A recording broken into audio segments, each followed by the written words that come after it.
Good morning class. आज हम लोग पढ़ेंगे part 8 of the lesson 5 India at play.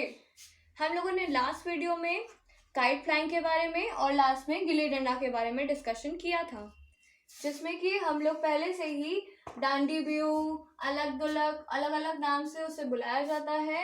यहाँ पे खो खो, कबड्डी, काइट फ्लाइंग, गिल्ली डंडा, इस 4 खेल के बारे में हम लोग पढ़ चुके हुए हैं।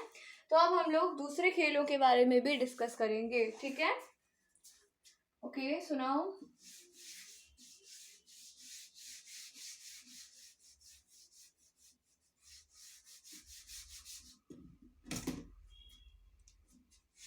तो जैसा कि हम लोगों ने पढ़ा था कि मकर संक्रांति में कह सकते हैं कि फेस्टिवल होता है काइट फ्लाइंग का, जिसमें कि हम लोग ये पढ़ते हैं कि कितना अच्छा वो फेस्टिवल है, जिसमें काइट फ्लाइंग करते हैं लोग, एक दूसरे के साथ एंटरटेन होते हैं और बहुत ही अच्छा एक टाइम स्पेंड करते हैं एक दूसरे के साथ। तो ये चीज़ हम लोगों ने पढ़ी, राइट?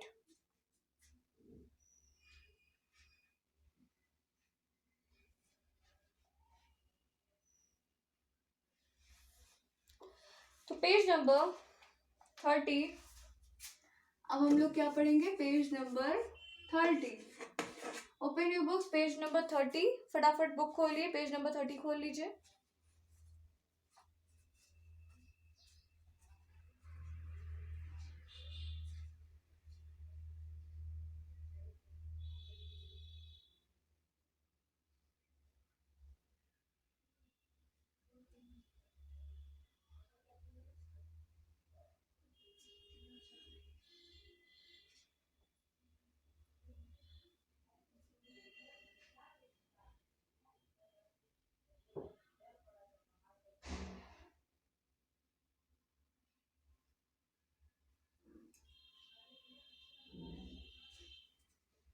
Good morning class. हम लोगों ने यहाँ पे पढ़ा था, यहाँ पे क्या बताया गया? Another game. यहाँ पे पेज नंबर 30 के हम लोग यहाँ से डिस्कस कर रहे हैं, यहाँ से। Another game popular among children is कित कित और स्टापू। अब एक नया गेम आया है हमारे बीच में, विच इज कित कित। KITH, KITH,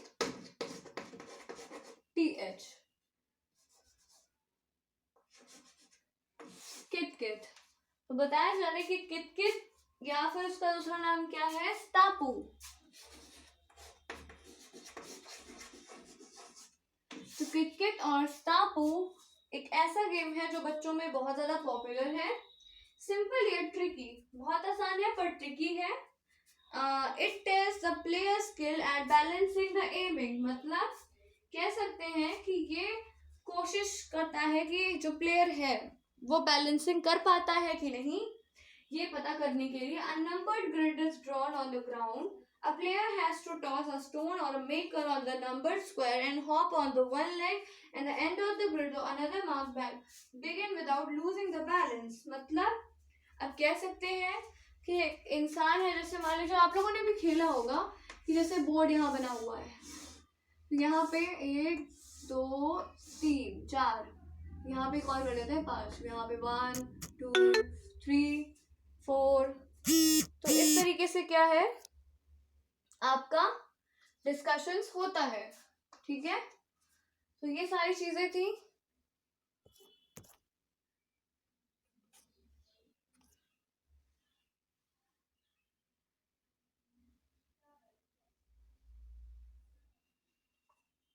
जैसे मान लीजिए इस पे 1 2 3 4 5 6 7 8 ये लिखा गया।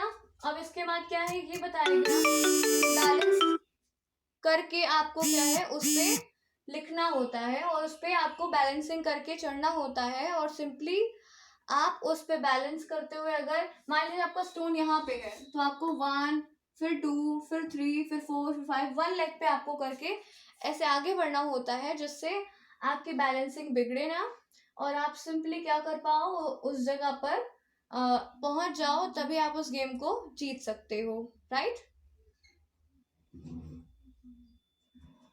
तो इस गेम का यही कह सकते हैं। और वापसी भी वैसे ही करनी होती है, जैसे मान लीजिए आप 8 7 6 5 4 3 2 1 इस तरीके से जो कर लेगा वो इस गेम को जीत जाएगा। जैसे यहाँ पर इस फोटो में दिखाया गया है कि देखिए किस तरीके से जो बच्चे हैं वो खेल रहे हैं और ये शो कर रहे हैं कि किस तरीके से उनका गेम है। ठीक है, आप देख सकते हैं कि बच्चे किस तरीके से स्टोन यहाँ पर पड़ा हुआ है, आसपास के जगह पर ये स्टोन पड़ा हुआ है 5 पे, और कैसे वो लोग कोशिश कर रहे हैं एक पैर से बैलेंस करने की और आगे बढ़ रहे हैं। तो ये तो हमारा तीसरा गेम था जो कि क्या बताया गया है, this continues till the player reaches the last square and complete the lap successfully. The game is played as hopscotch in England and escroche in France. मतलब ये गेम सिर्फ इंडिया में ही नहीं बल्कि ये गेम हॉपस्कॉच इंग्लैंड में भी खेला जाता है और ये गेम कह सकते हैं कि फ्रांस में भी खेला जाता है, यानी कि ये इंग्लैंड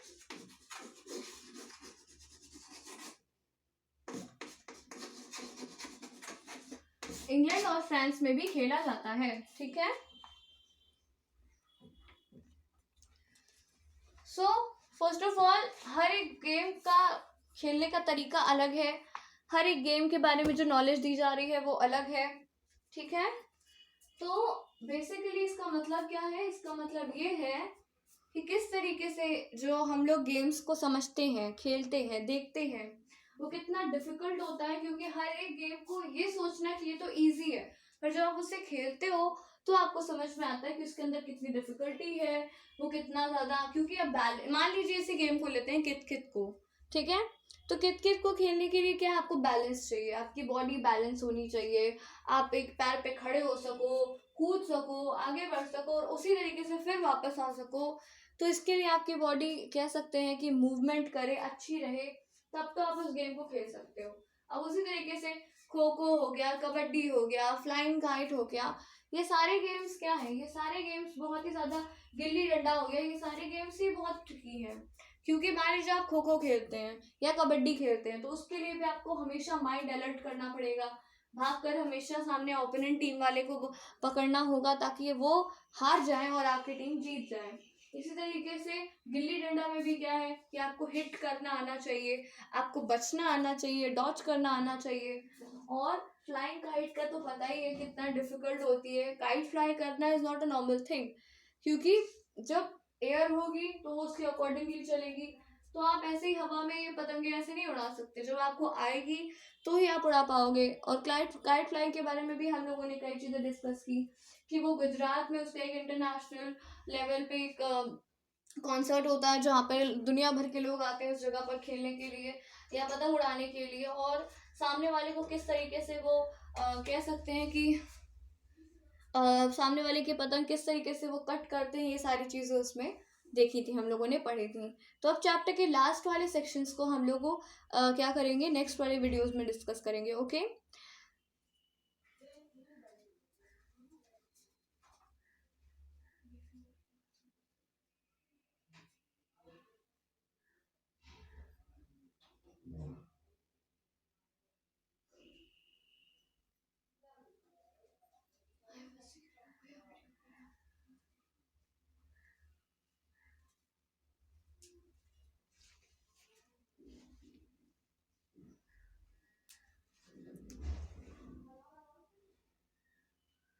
तो इससे हम ये जान सकते हैं कि इंडिया में अभी से ही नहीं, न जाने बहुत टाइम पहले से ही, न जाने कितने सारे ऐसे खेल थे जो हमारे हिस्टोरिकल टाइम से चले आ रहे हैं और लोग आज भी उसे खेलते हैं।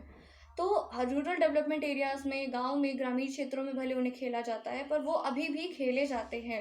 Okay, so now we will discuss the next segment to the next video. So thank you class.